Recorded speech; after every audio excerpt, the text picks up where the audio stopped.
friends, my name is John Steiger. I am the guy here at Puppet Trash. And welcome to Behind the Bin, where we go behind the proverbial trash bin and we break down some of the builds we do here at Puppet Trash. Today is a very special episode where we focus on, honestly, one of the biggest builds that we've done here so far, Loba, the box bot. So we're gonna go ahead and take a look at the short that we made for Loba, talk about some of the parts that went into making her, some of the struggles, some of the joys. So let's go behind the bin and check it out.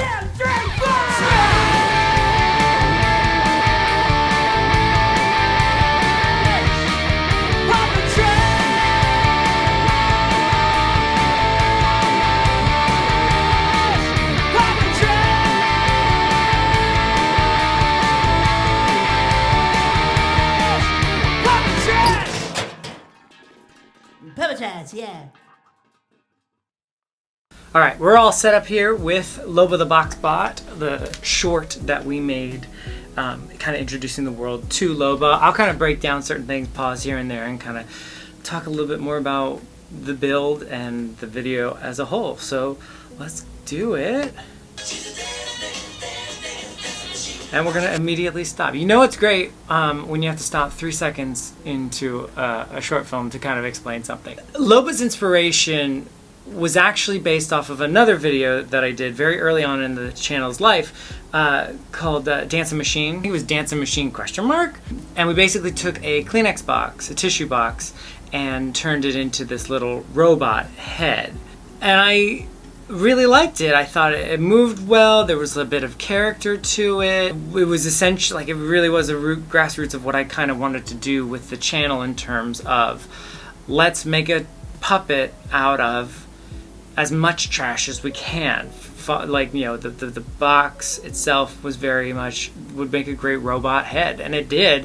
And I was very happy with it, and I enjoyed it a lot, and I still love it, and you should definitely check it out. And from there, I didn't feel done with it, if that makes sense. There was still something that I was like, this could be a little bit more. What if at some point we make this into kind of like a half body or full body puppet that I can kind of control? I personally love being able to see the puppeteer and the puppet. I think it is, honestly, it's like FU magic. When you watch a magic trick, the idea is you don't see how it's done, the thing happens, and then we move on to the next one, and your brain has to kind of catch up to what has sort of happened. With puppetry, it is just a continuous magic trick, essentially, because the audience knows it's not real, but it is up to the puppeteer to make it real. And our brains, the audience's brains will typically want it to be real. You know, with something like Life of Pi, you can see all three of those puppeteers, but it doesn't matter. There's a great interview with Frank Oz and Cookie Monster, and they talk about this very thing, that the brain just, the eyes just go to the puppet. The brain just goes to the puppet. It doesn't matter if you can see the puppeteer. So I love having the puppeteer as part of the shtick. That's why in so many of my videos I get hit in the head or scared, or like I'm kind of the slapstick character to the puppets who are the stars of the show. That's why I kind of wanted to do a puppet that was me and it was me. And so I thought a box bot would be a really great idea for that. All right, let's keep going. So that's the idea of the video here. I'm fantasizing about what this robot would look like. That's Loba's base. That's her torso. It is just a box with wrapping paper tubes, like the paper tubes with wrapping paper.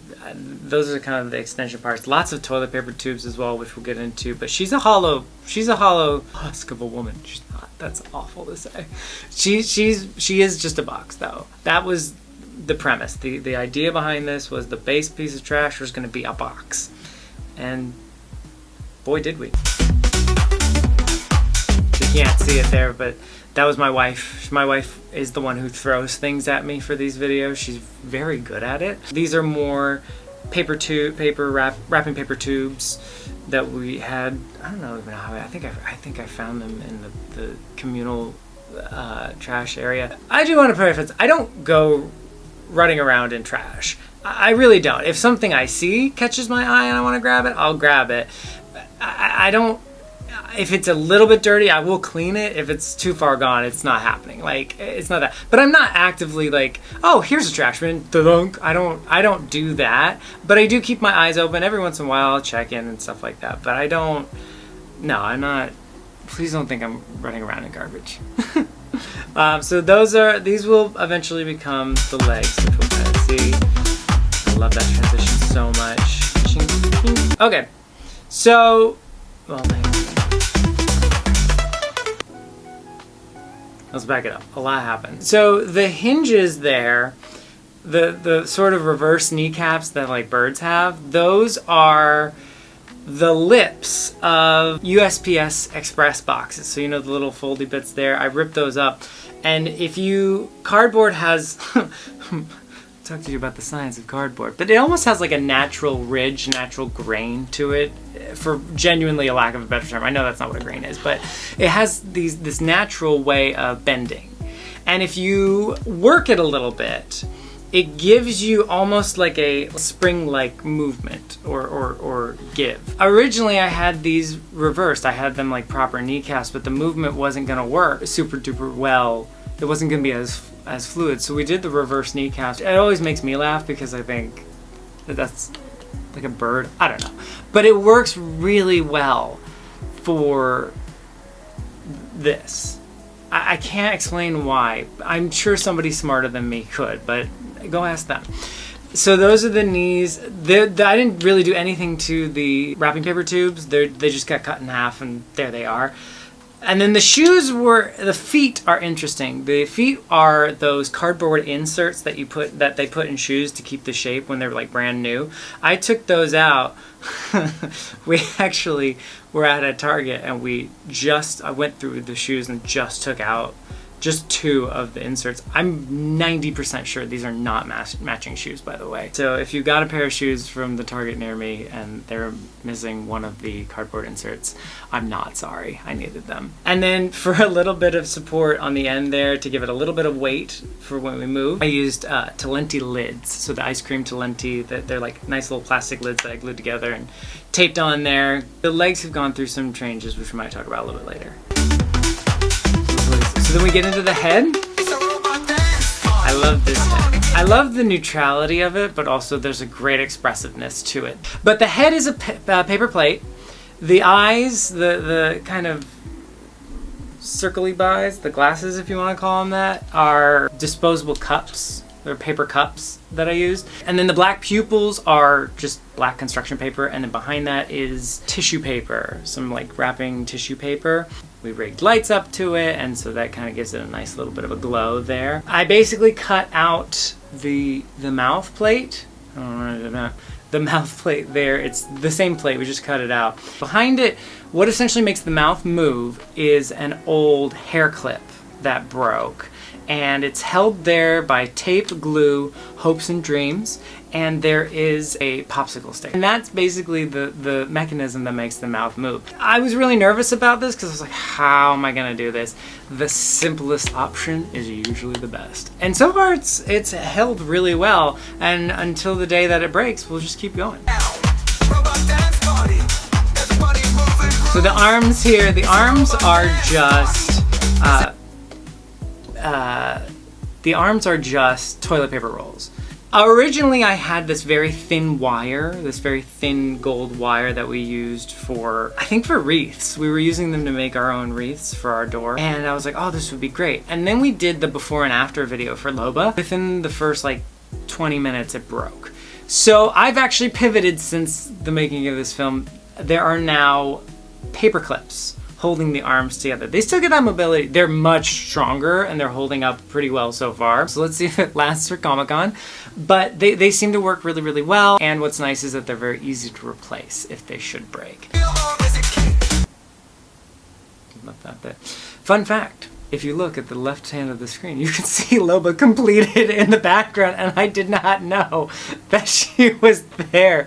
So I'm about to put it together, but if you just look to the left, you can see her finished. Oh, God. I'm still learning.